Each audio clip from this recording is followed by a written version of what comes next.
دلو رابه دلبرا من گازنداره ما چه بو جتا قطیم چومه غربت دلو هنا پرچه بو چه خبره گرانه صبر و طاقت من نما ناف دلی من هرشاندی گلو چما برزه بو من بوان وانسا خوتانی پرجارا غیدایار از دزانم تف سبب وی از بو وی پاییز باک هاتیش روش هلات دنگیار تیده هاتی دری دلی من وبو وقتا جتا قطیم دکیشم درد و کلا نینه درمان اوینه چبکم پیدر نبو ایشو جانه گرتیه سروی لاشه من هی هوار لاشه جانه من پردیش برینه من تازه بو روندکش چاوا دریجم بس اوش من دهات لبر قدر قطرانابم قی قدرا من اف بو از به حکم یزدان راضی من نصیبه من هر اوه بقدر خو نزانم نویسان و فرمان ایته بو جبر فامیل و اقربا کوشبر برسا بومه ام به امر ترازینه دزانم اف امر تبو هاتنا ولات غریب دردکی بیلومه ام جبر وان کسا هاتن ایکو قنجی عمل سروان هبو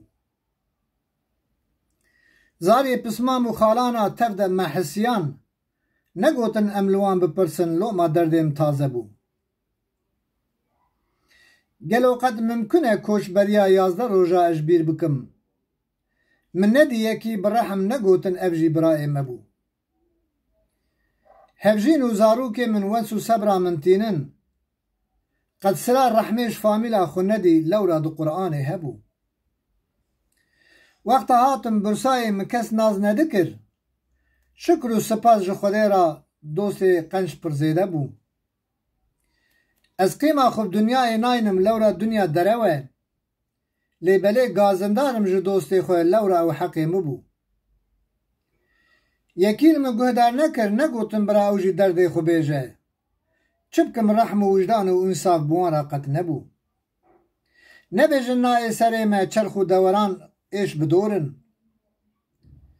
بیجن بیلو ما به کباری نکن هر ودیل سره وبو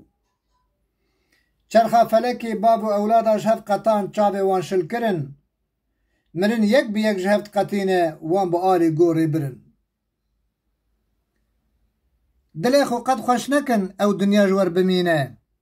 دا او باب و اجداده و تفده چون دورا وبو ای خدای کت ازدام رحمه خل مبکه ام بی خودینن جغیری تا خدانین از گازی کم خوی خدان من تبو سال 2017 ماه رمضان بو نصیب مکوشبری چقا شکر تبکم یا رب هر کیمه لورا های تجمه بو دل حزین بادی کی تفده کلو کسره هیت درمان بکه کلو درد وان احمقا دلا دا هر گوره بو دل حزین بادی کی تفده کل کس هیت درمان بکه کلو درد وان احمقا دلا دا هر زیده بو هر گوره بو